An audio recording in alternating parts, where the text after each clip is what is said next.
स्वागत है आप सभी का नई वीडियो में। मेरा नाम श्वेता है। मैं एक मिडिल क्लास फैमिली से बिलोंग करती हूँ। पिताजी के मर जाने के बाद घर के हालात बहुत ज़्यादा ख़राब हो गए थे, इसलिए मैं नौकरी की तलाश में निकल पड़ी थी। आज मैं एक कंपनी में नौकरी के लिए आई थी। जब मैं इस ऑफिस में इंटरव्यू के लिए पहुँची तो मेरे होश उड़ गए थे। वेटिंग रूम ढेर सारे लड़के और लड़कियों से भरा हुआ था। मेरी दोस्त मुझे यहाँ पर लेकर आई थी, जिसने मुझे यहाँ जॉब के बारे में बताया था। उसका नाम भूमि था।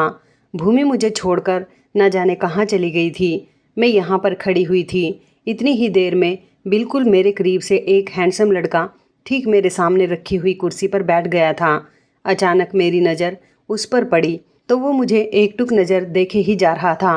मैं घबराई घबराई नज़रों से सब की तरफ देखने लग गई थी। बैठने के लिए कोई जगह अभी मुझे खाली नज़र नहीं आ रही थी, जहाँ मैं सुकून से बैठ सकूं, ताकि मेरी घबराहट कुछ कम हो जाए। खड़े खड़े तो मुझे और ज़्यादा घबराहट महसूस हो रही थी।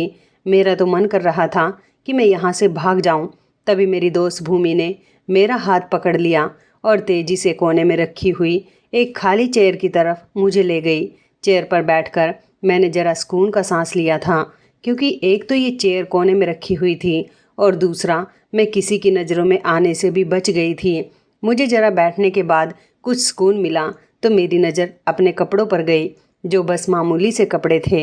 और मैं जिस माहौल से निकलकर यहाँ आई थी उसके हिसाब से मैंने अपने दुपट्टे को फैलाकर ओढ़ा हुआ था, जबकि इस ऑफिस में आई हुई लड़कियाँ खाते पीते घरानों की लग रही थी। किसी भी लड़की के कपड़े मेरी तरह मामूली से नहीं थे और यही चीज़ मुझे बहुत परेशान कर रही थी।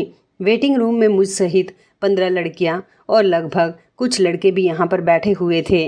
लड़कों को तो मैंने नहीं गिना था, लेकिन अपने साथ बैठी हुई लड़कियों को देखकर मुझे ये एहसास होने लगा कि यहाँ पर मेरी दाल नहीं गलेगी, क्योंकि यहाँ पर आने वाली हर दूसरी लड़की मुझे बहुत ही मॉडर्न और तेज चालाक लग रही थी। उनकी ड्रेस, उनके सैंडल और उनके पर्स को देखकर जो आइडिया मैंने लगाया था, उससे मुझे अपने दुपट्टे से ढका हुआ शरीर बहुत बुरा सा लग रहा था। इस जॉब के लिए कम से कम मेरी जैसी संस्कारी और मामूली से गेटअप वाली लड़की तो किसी भी हाल में फिट नहीं बैठेगी। यहाँ पर बैठी हुई किसी भी लड़की के गले में दुपट्टा तक नहीं था। सभी लड़कियाँ छोटी छोटी ड्रेस या फिर जीन्स टॉप में मौजूद थी। एक मैं ही थी जिसने सलवार कमीज पहना हुआ था। मैं इन लोगों के सामने बहुत आम सी लग रही थी। इन लड़कियों ने इतने छोटे कपड़े पहने हुए थे कि इनका काफ़ी हद तक शरीर उनमें नज़र आ रहा था। उन्हें देखकर लग ही नहीं रहा था कि वो कहीं से भी मजबूर लड़कियां हैं या फिर उन्हें जॉब की ज़रूरत है, बल्कि इन्हें देखकर तो ऐसा लग रहा था कि ये तो किसी फैशन शो पर जाना चाहती थी और भूल कर यहाँ आ गई। मुझे इन मॉडर्न लड़कियों के बीच बैठकर अब बहुत शर्मिंदगी महसूस हो रही थी और साथ ही साथ अपने इस गेटअप की वजह से मैं घबराहट का भी शिकार हो गई थी। मेरा कॉन्फिडेंस 0 लेवल पर आ गया था और घबराहट की वजह से मुझे पसीने भी छूटने लगे थे। हालांकि इस वेटिंग रूम में एसी लगा हुआ था, जिसकी ठंडक से मुझ जैसी एक मिडिल क्लास फैमिली में रहने वाली लड़की जो पसीने में भीग चुकी हो, उसके लिए ठंडा कमरा किसी अच्छी जगह से कम नहीं था। लेकिन मैं बहुत दिमागी दबाव का शिकार हो चुकी थी। हालांकि इस ऑफिस में आने के लिए मैं पूरे 1 घंटे पैदल चलकर ऑफिस पहुंची थी, लेकिन अब मैं खुद को कंफर्ट महसूस नहीं कर रही थी। बार बार इतने ठंडे माहौल में भी मुझे लगातार पसीने आ रहे थे, सिर्फ ये सोच सोच कर कि यहाँ पर तो कंपटीशन सिर्फ काबिलियत का ही नहीं, बल्कि खूब अच्छी ड्रेसिंग, महंगे तरीके से किए गए मेकअप और मुंह बिगाड़ बिगाड़ कर इंग्लिश बोलने में भी है। जबकि मैं इन सब के मुकाबले में बहुत कमज़ोर थी, इसलिए डर भी रही थी, क्योंकि ना तो मेरी इंग्लिश इतनी स्ट्रॉन्ग थी और ना ही इन लड़कियों की तरह मेरी ड्रेसिंग अच्छी थी। फिर भला यह नौकरी मुझे कैसे मिल सकती थी। मैंने भूमि से कहा कि मुझे नहीं लगता कि मैं यहाँ पर जॉब कर सकूँगी। वो तो मेरी तरफ देखकर हैरानी से कहने लगी, क्यों, क्या हो गया है, यहाँ पर तुम नौकरी क्यों नहीं कर पाओगी। तो मैंने उसकी बात पर परेशानी से उसकी तरफ देखकर कहा, तुम ऐसे कह रही हो कि जैसे मेरे लिए ये नौकरी तैयार ही रखी थी, बल्कि मुझे मिल भी जाएगी। भूमि मेरी तरफ देखकर हैरानी से कहने लगी, हाँ तो इसमें क्या मुश्किल है। मैंने उसे इशारे से लड़कियों की तरफ देखने के लिए कहा। उसका ध्यान लड़कियों की तरफ अट्रैक्ट करवाया कि देखो, तुम्हें लगता है कि मैं इन लड़कियों के मुकाबले में आ सकती हूँ। तो वो एकदम से मुस्कुराकर कहने लगी, क्यों, ये लड़कियाँ क्या कहीं की मिस वर्ल्ड हैं जो तुम इनका मुकाबला करते हुए घबरा रही हो। मैंने धीरे से कहा कि ये कितनी मॉडर्न है और आजकल तो यही कुछ देखा जाता है। लड़की जितनी बोल्ड होती है उसे तो उतनी ही जल्दी जॉब मिल जाती है। काबिलियत तो यहाँ लोग देखते ही नहीं हैं। भूमि ने कहा कि तुम परेशान मत हो, तुम्हारी ड्रेसिंग भी अच्छी है, बस सिर्फ कॉन्फिडेंस की ज़रूरत है। जब तुम्हारा इंटरव्यू हो तो फुल कॉन्फिडेंस के साथ बात करना। तो मैंने भूमि के सामने अपना सिर हिला दिया था, लेकिन सच तो ये है कि मैं बुरी तरह से अपना कॉन्फिडेंस ख़त्म कर चुकी थी और अगर भूमि नहीं होती तो शायद मैं यहाँ से कब की जा चुकी होती। लेकिन भूमि के बार बार प्रोत्साहित करने ने मुझे यहाँ जमकर बैठने पर मजबूर कर दिया। अचानक मेरा नाम पुकारा गया तो मैं धड़कते हुए दिल के साथ उठकर उस कमरे की तरफ जा रही थी जहाँ पर मुझे इंटरव्यू के लिए बुलाया गया था। मैं जब अंदर कमरे में गई तो सामने लगभग 35 साल की उम्र का एक जवान लड़का अपनी रिवॉल्विंग चेयर पर बैठा हुआ था। मैंने दरवाजे पर नॉक करते हुए अंदर आने की परमिशन मांगी तो उसने अपने लैपटॉप से निगाह उठाकर मेरी तरफ देखा और फिर जैसे ही उसकी नज़र मुझ पर पड़ी तो उसकी नज़र जमकर रह गई थी। तो मैं घबराकर और बेवजह ही अपने दुपट्टे को ठीक करने लगी। मैं उसके टेबल के करीब जाकर खड़ी हुई तो उसने मुझे बैठने को कहा। उसकी आवाज़ काफ़ी नरम थी तो मेरी घबराहट थोड़ी कम हुई थी, लेकिन मेरे चेहरे पर पसीने की नन्ही नन्ही बूंदें चमकने लगी थी। मुझे लग रहा था कि मुझसे ढेर सारे प्रश्न किए जाएंगे, इसलिए मैं ज़्यादा तनाव का शिकार थी। लेकिन इसके बजाय वो तो मुझसे मौसम पर बात करने लगे। कहने लगे कि आज तो बहुत गर्मी है, आप कुछ लेंगी? तो मैंने हकलाते हुए फ़ौरन इनकार कर दिया था, लेकिन उन्होंने फिर भी फ़ोन उठाकर कोल्ड ड्रिंक मंगवा ली थी। मैं भी थोड़ा रिलैक्स हो गई थी। मैंने अपनी डिग्री वाली फ़ाइल उनके सामने रखी तो उन्होंने फ़ाइल को उठाया और एक तरफ रख दिया और मुझे खूब इंटरेस्ट के साथ देखने लगे। फिर मुझसे पूछा कि आप कहाँ से आती हो। जब मैंने अपनी लोकेशन बताई तो उन्होंने कहा, ओहो, यह तो काफ़ी दूर पड़ता है हमारे ऑफिस से, तो आप रोज़ कैसे आना जाना करोगी? तो मैंने कहा, सर, अगर मेरी यहाँ पर जॉब लग गई तो मैं कोशिश करूँगी कि मैं टाइम पर आऊँ। उन्होंने कहा, वो तो ठीक है, आप टाइम पर ही आओगी, लेकिन क्या आपकी अपनी कोई गाड़ी है? तो मैंने बौखलाते हुए कहा, नहीं नहीं सर, मैं गाड़ी कहाँ से अफोर्ड कर सकती हूँ। तो मेरी बात सुनकर उनके चेहरे पर एक अजीब सी मुस्कुराहट फैल गई थी।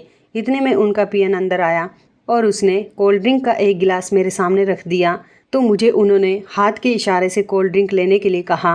मैंने बड़ी ही झिझकते हुए कोल्ड ड्रिंक का गिलास उठा लिया और धीरे धीरे कोल्ड ड्रिंक पीने लगी, लेकिन वो मुझे बड़े ही इंटरेस्ट के साथ देखने लगे तो मैंने अपनी पलकें झुका ली। मैंने 2-4 कोल्ड ड्रिंक के घूंट लेकर गिलास को अपनी जगह पर रख दिया तो वो मुझसे मेरी एजुकेशन के बारे में पूछने लगे। मैंने फ़ाइल की तरफ इशारा करते हुए कहा, सर, इस फाइल में मेरी सारी डिग्री और रिकॉर्ड मौजूद हैं। तो उन्होंने एकदम से अपने होठों पर गहरी मुस्कुराहट को सजा लिया था और कहने लगे, लेकिन मैं तो आपके मुंह से सुनना चाहता हूँ, क्योंकि आप बोलती हुई बहुत अच्छी लगती हो। पहली बार इस तरह से किसी मर्द से अपनी तारीफ़ सुनकर मैं शर्मा सी गई थी। तो मैंने अपनी पलकें झुका ली और फिर धीरे धीरे मैं उनको अपनी एजुकेशन के बारे में डिटेल से बताने लगी। उन्होंने मुझे एकदम से टोक कर पूछा कि आप किन किन चीज़ों में इंटरेस्ट रखती हैं।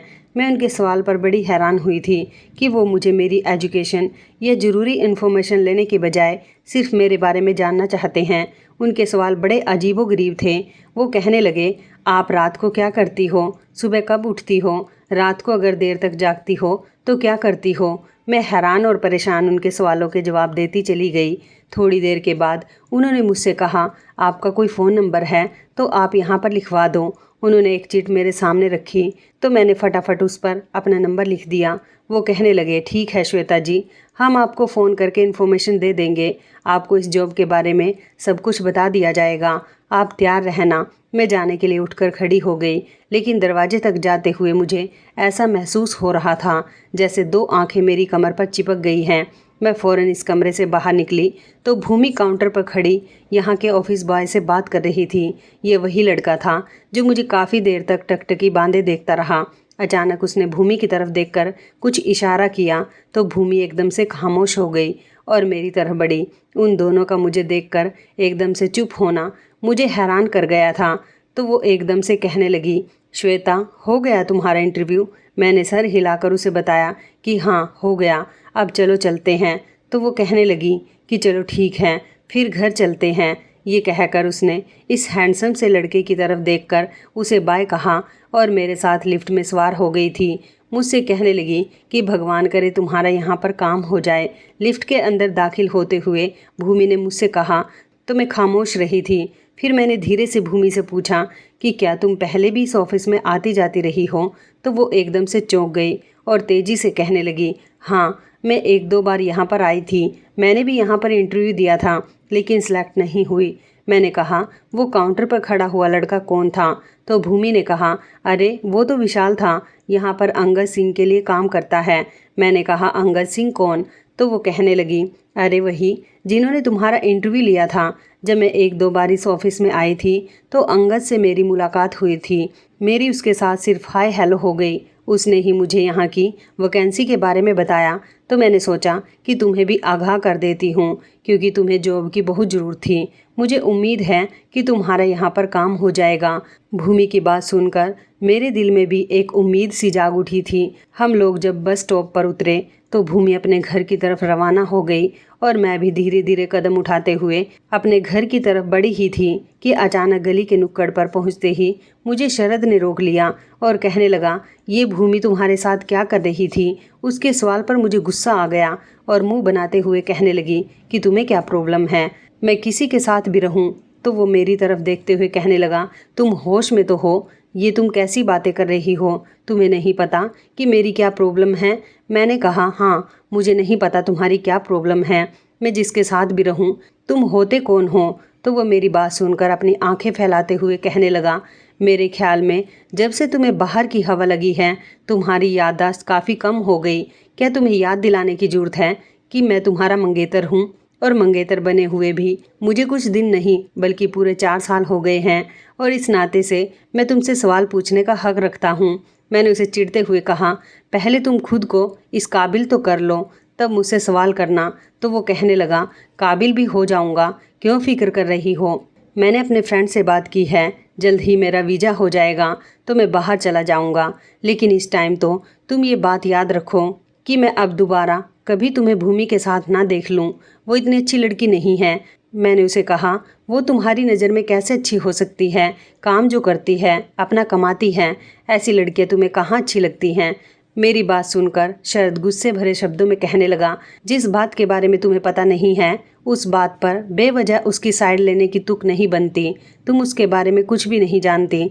हम लड़के हैं, सारा दिन घर से बाहर होते हैं, हमें अपने मोहल्ले की हर लड़की के बारे में अच्छे तरीके से पता होता है। तुम बहुत सिंपल और मासूम हो। मैं नहीं चाहता कि तुम भी उसकी तरह बन जाओ। मैंने कहा, तुम्हें मेरी फ़िक्र करने की ज़्यादा ज़रूरत नहीं है, तुम अपनी फ़िक्र करो। वो कहने लगा कि मुझे अपनी फ़िक्र भी है और तुम्हारी भी है। तुम मेरी इज्जत हो और मैं अपनी इज्जत पर कभी दाग लगने नहीं दूंगा।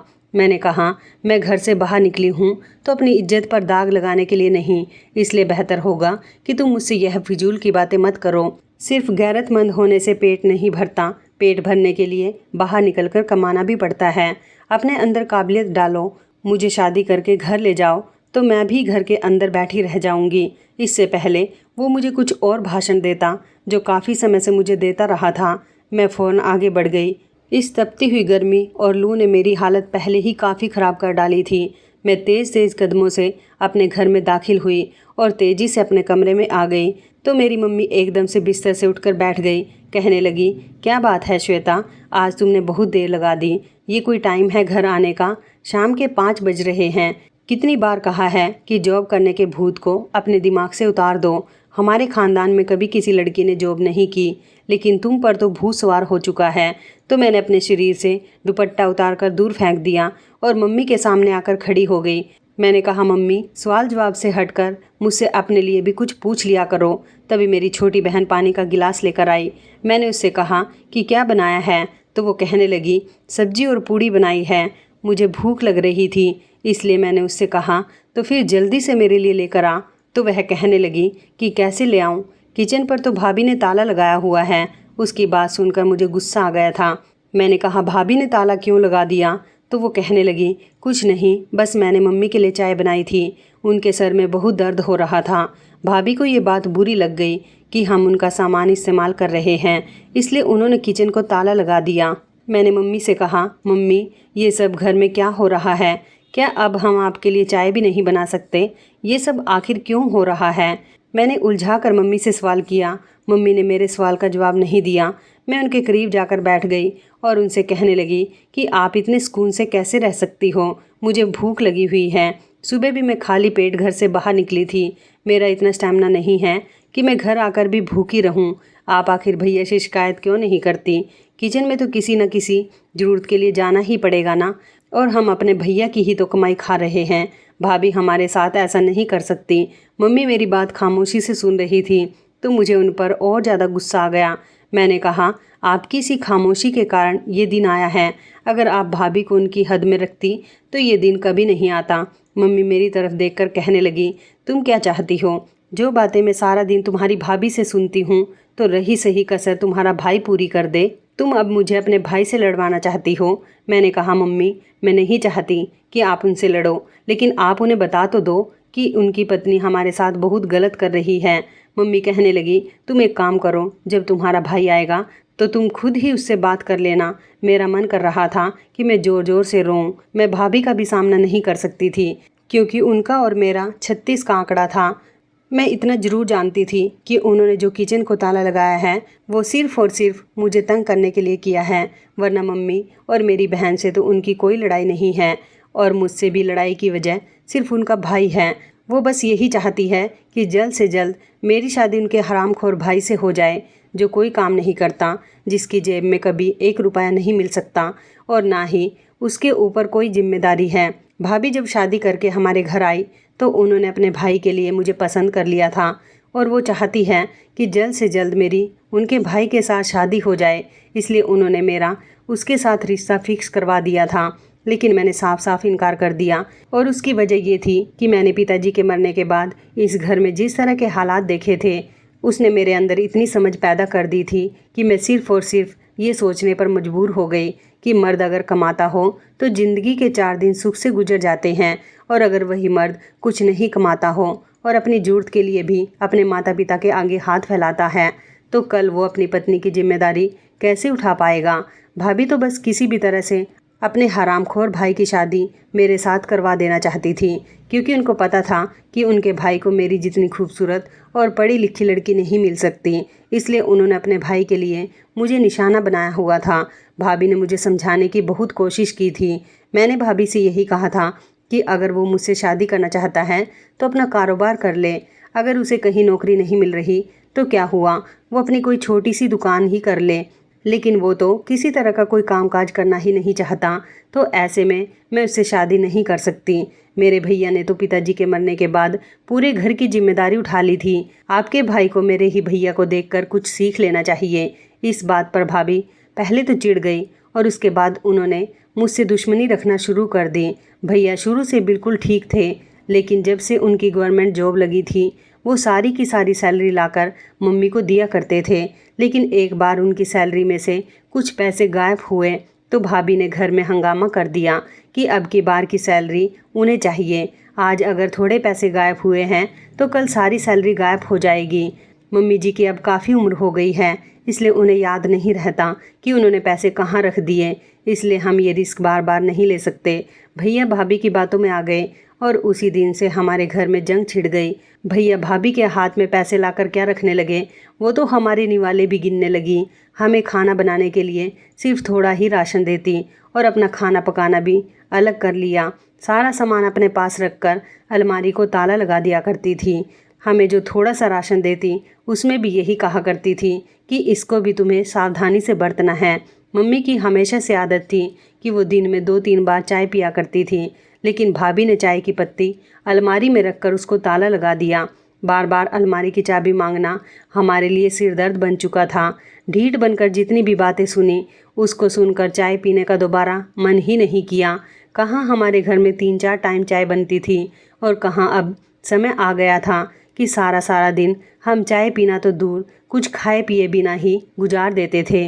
मम्मी तो भाभी से कोई फालतू बात तक नहीं करती थी, क्योंकि भाभी बहुत बदतमीज़ थी और कई बार मम्मी से बदतमीजी कर चुकी थी। जब से मम्मी पर उनकी बदतमीजी खुली थी उस दिन से मम्मी ने अपने होठों को सी लिया था। लेकिन हम मम्मी से भाभी के गिले शिकवे करते रहते थे, लेकिन वो खाली खाली नज़रों से हमें बस देखती रहती, मुंह से उफ तक नहीं करती। पता नहीं मेरी मम्मी के अंदर इतना सब्र क्यों पैदा हो गया था। शायद वो ये बात अपने सिक्स सेंस की वजह से समझ चुकी थी कि अब उनका दौर ख़त्म हो चुका है। अब बहू है जो इस घर की हर चीज़ की मालकिन है। इसलिए मम्मी हम दोनों बहनों को भी खामोश रहने को कह देती थी, लेकिन मैं कब तक चुप रहती। अब तो हद हो गई थी। पहले किचन की अलमारी को ताला लगाया जाता था, अब तो पूरा किचन ही बंद कर दिया गया। मैं रोने लगी थी और फिर मैंने मम्मी से कहा कि आप मुझे कहती हो कि मैं जॉब ना करूं। ये सब देखने के बाद भी आप मुझे जॉब करने से मना कर रही हो। अगर मैं जॉब ना करूं तो क्या करूं? हम लोगों का गुजारा कैसे होगा? इसलिए आइंदा से आप जॉब के बारे में मुझे कोई रोक टोक नहीं करोगी। अगर आप मुझे हौसला नहीं दे सकती तो आपको कोई हक नहीं बनता कि आप हमारा हौसला तोड़ दो। मेरी बहन मेरे कंधे पर हाथ रखते हुए कहने लगी, तुम जॉब करो, मम्मी तो बस ऐसे ही बोलती रहती है। भाभी ने कितने मज़े से खाना खा लिया, लेकिन झूठे मुंह हमसे उन्होंने एक बार पूछा तक नहीं। चलो हमसे नहीं पूछा, मगर मम्मी से तो पूछ लेना चाहिए था।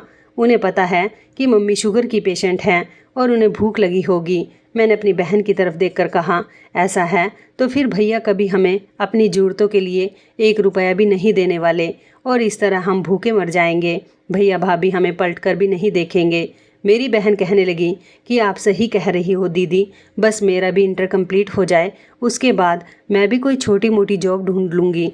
मम्मी मेरी बहन की तरफ घूर कर देखने लगी, लेकिन उन्होंने उसे कुछ नहीं कहा। शायद वो भी ये बात जान चुकी थी कि अब समय बहुत कड़ा है। मेरे पास कुछ पैसे थे। मैंने अपनी बहन से कहा कि तुम बर्तन निकाल कर रखो, मैं बाज़ार से होकर आती हूँ। वो कहने लगी, दीदी कहाँ जा रही हो? मैंने कहा, भूख लग रही है, कुछ खाने को लेकर आती हूँ। ये कहकर मैं घर से निकल आई थी। मेरी आंखों में मोटे मोटे आंसू आ गए थे। मैंने करीब से ही एक ठेले से छोले भटूरे खरीद लिए और घर आकर हम तीनों ने मिलकर खाना खाया था। हम लोग खाना खा ही रहे थे कि भैया भाभी को लेकर घूमने के लिए चले गए। ये उनका रोज़ का रूटीन था कि शाम के टाइम पर वो भाभी को लेकर मम्मी को बिना बताए ही घर से निकल जाते थे। भैया ने एक बार भी हम लोगों से कमरे में आकर ये नहीं पूछा था कि आप लोगों ने भी कुछ खाया है या नहीं। क्या भैया अपने सारे फ़र्ज भूल चुके थे? हमारा ना सही, उन्हें मम्मी का तो ख्याल रखना चाहिए था। वो बीमार हैं, उन्हें टाइम पर खाना और दवाई मिलनी चाहिए। अगर भैया की ऐसी ही हरकत रही तो मम्मी का क्या होगा? हम तो भूख बर्दाश्त कर लेंगे, मगर वो तो बीमार हैं, वो किसी भी हाल में भूख बर्दाश्त नहीं कर सकती। और अगर उन्हें कुछ हो गया तो ये सोच आते ही मुझे घबराहट हो गई थी और उसी समय मैंने अपना इरादा पक्का कर लिया, चाहे कुछ भी हो जाए मैं हर हाल में जॉब करके ही रहूँगी। और मन ही मन प्रार्थना करने लगी कि भगवान प्लीज़ मुझे ऑफिस से कॉल आ जाए, 1 मिनट की भी देरी नहीं लगाऊंगी और फ़ौरन नौकरी ज्वाइन कर लूँगी। मम्मी को खाना खिलाते ही मैंने उन्हें दवाई दी और उन्हें सोने के लिए कहा था, क्योंकि दिन भर की भूख और थकावट ने उन्हें अधमरा कर दिया था। मेरी बहन भी सो चुकी थी, लेकिन मुझे नींद नहीं आ रही थी। मैं बार बार अपनी जॉब के बारे में ही सोच रही थी कि अचानक मोबाइल पर मैसेज की नोटिफिकेशन आई। फिर मैंने फ़ौरन मोबाइल ओपन किया। मैं बहुत हैरान हुई जब मुझे मेरे अंगद सर की तरफ से मैसेज आया कि सुबह हर हाल में ऑफिस आना है। मैं तो पूरी तरह हैरान हो गई, क्योंकि ये मैसेज मुझे ऑफिस के नंबर से नहीं किया गया था, बल्कि पर्सनल नंबर से आया था और मैसेज के नीचे अंगद सिंह का नाम लिखा हुआ था। मैसेज पढ़ने के बाद मेरे हाथ कँपकँपाने लगे। मैं सोच भी नहीं सकती थी कि मुझे सिलेक्ट कर लिया जाएगा। हालांकि एक से एक खूबसूरत लड़की इंटरव्यू देने के लिए आई हुई थी, उनके मुकाबले तो मेरी कोई ख़ास अहमियत भी नहीं थी। इस बात ने मुझे बहुत हैरान किया। मेरी आंखों में मम्मी और अपनी बहन को लेकर खुशी के आंसू आने लगे। अब भगवान की कृपा से हमें अपनी छोटी छोटी ज़रूरत के लिए भैया के सामने हाथ नहीं फैलाने पड़ेंगे। मैं रोती जा रही थी और साथ साथ भगवान का धन्यवाद भी कर रही थी। मुझे खुशी की वजह से नींद नहीं आ रही थी। सुबह भी मैं जल्दी उठी और जाने की तैयारी करने लगी।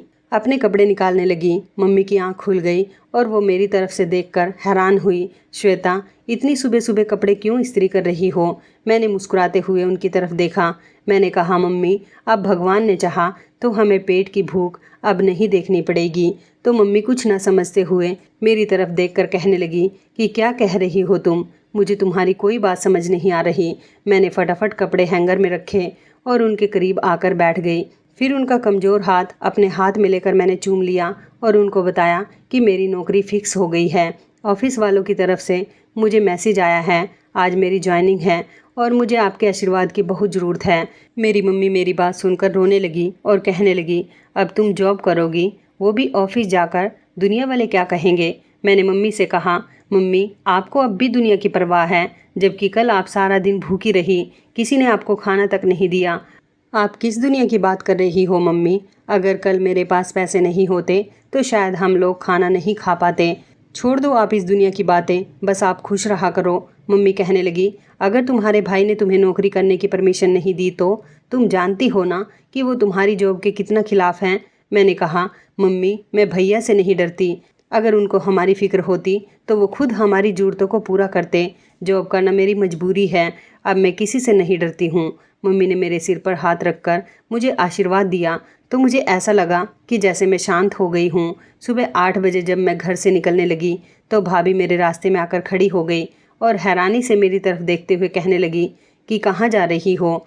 मेरा मन कर रहा था कि मैं भाभी को ढेर सारी बातें सुनाऊं, लेकिन फिर मैं खामोश रही क्योंकि मैं जानती थी कि सुबह सुबह घर में हंगामा हो जाएगा। मैं तो चली जाऊंगी, लेकिन फिर मम्मी के साथ भाभी बदतमीजी करेगी और पहले ही मम्मी की तबीयत ठीक नहीं है, इसलिए मैं खामोश होकर बिना जवाब दिए ही जाने लगी। तो उन्होंने मुझे पीछे से आवाज़ देकर कहा, शाम को तुम्हारी शादी की डेट फिक्स हो रही है, इसलिए टाइम से घर आ जाना। मैंने भाभी को देखा और सिर झुकाकर घर से बाहर चली आई थी। मैं अभी आगे वाली गली तक ही गुजरी थी कि अचानक मुझे भूमि की आवाज़ आई तो मैं रुक गई। वो मुझे देखते ही कहने लगी कि मुबारक हो, तुम्हारी जॉब पक्की हो गई। उसे देखकर मैं बहुत हैरान हुई थी। मैंने उससे पूछा कि तुम्हें इस बारे में कैसे पता चला, तो वो बोली कि मुझसे कोई बात छुपी नहीं रह सकती, और फिर वो हंसने लगी। चलो अब खड़ी क्या हो? मैंने हैरानी से उसकी तरफ देखा। क्या तुम भी ऑफिस जाओगी? क्या तुम्हारी भी जॉब वहाँ पर लग गई है?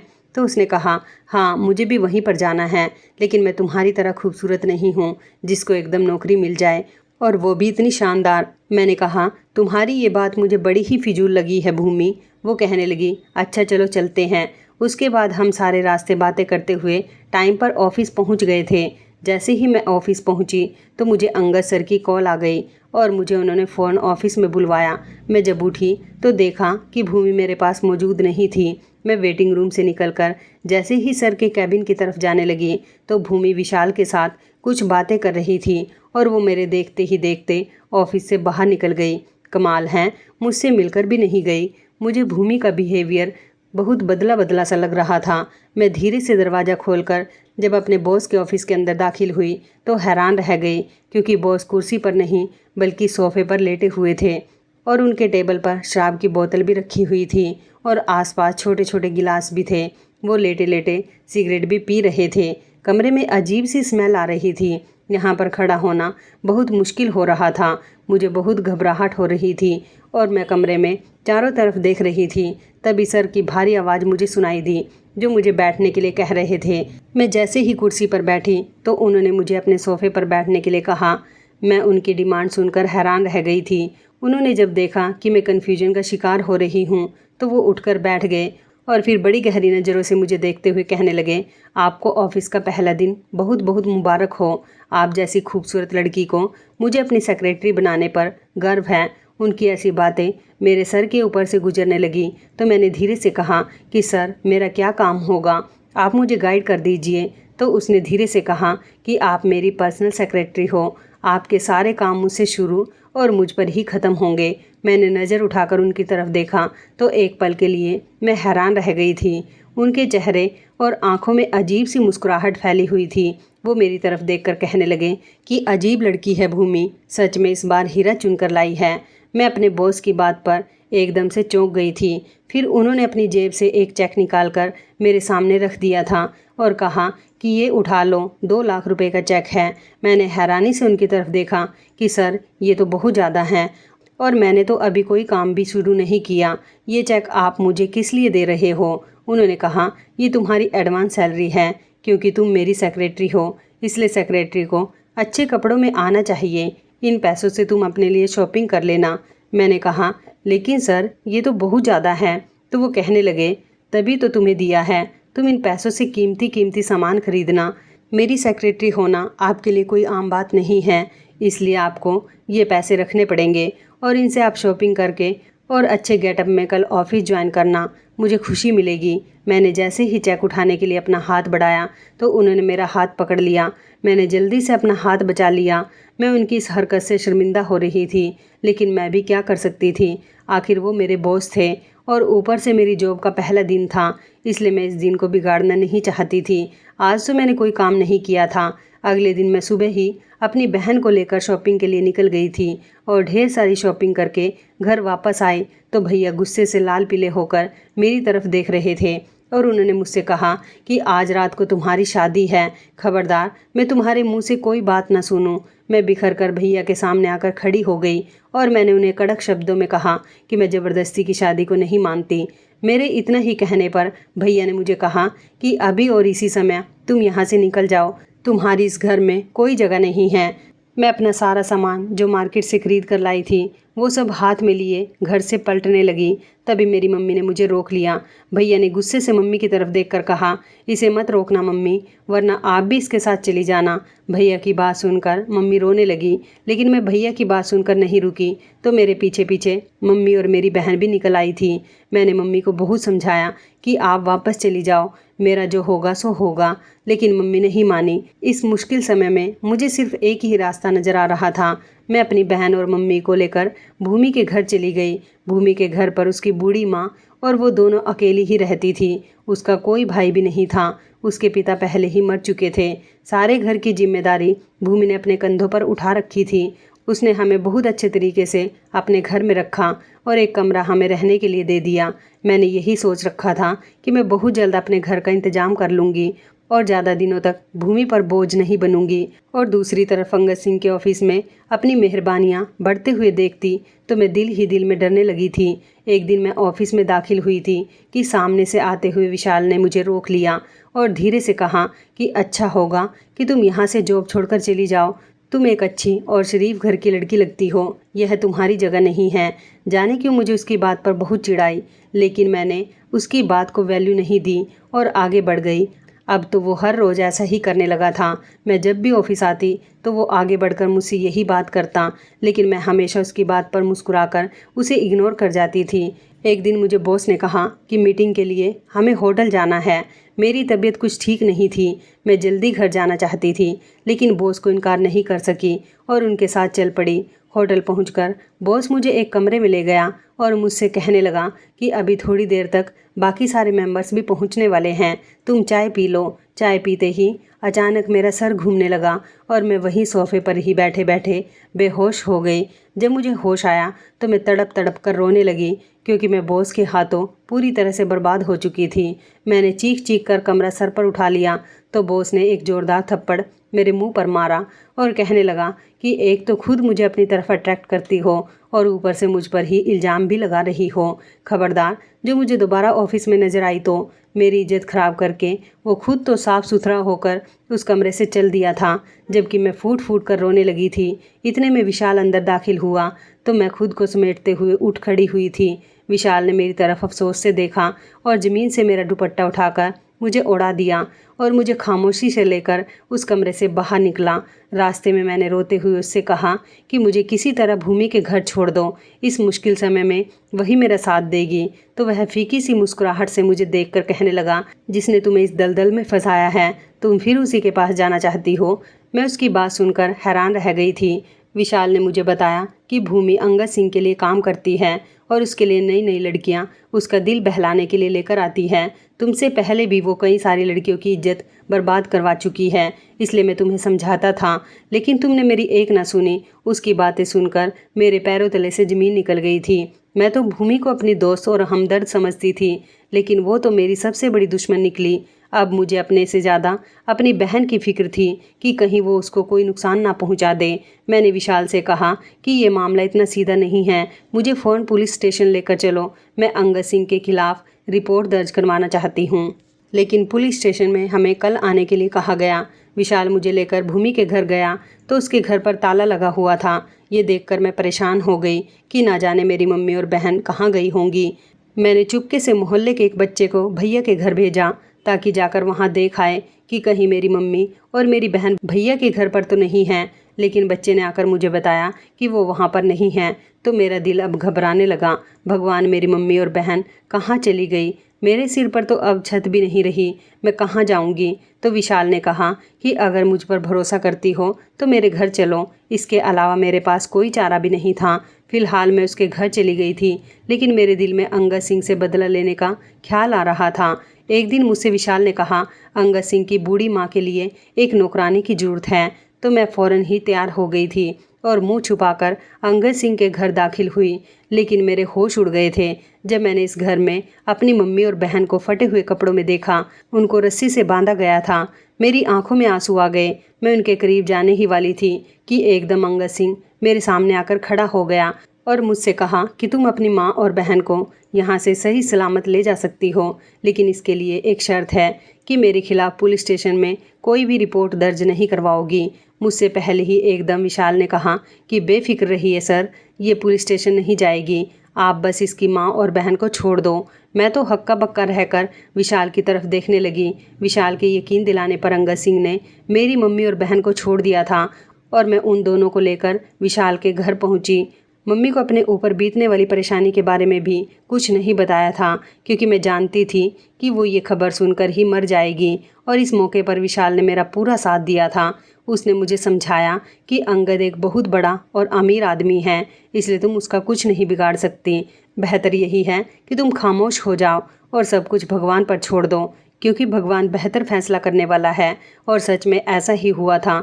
मैंने जब रो रो कर भगवान से प्रार्थना की तो अंगद सिंह जैसा इंसान एक बीमारी में घिर गया था जिसका इलाज पूरी दुनिया में कहीं पर भी नहीं था। उसने खुद को बचाने के लिए बहुत पैसा खर्च किया, लेकिन उसका कुछ भी नहीं हुआ।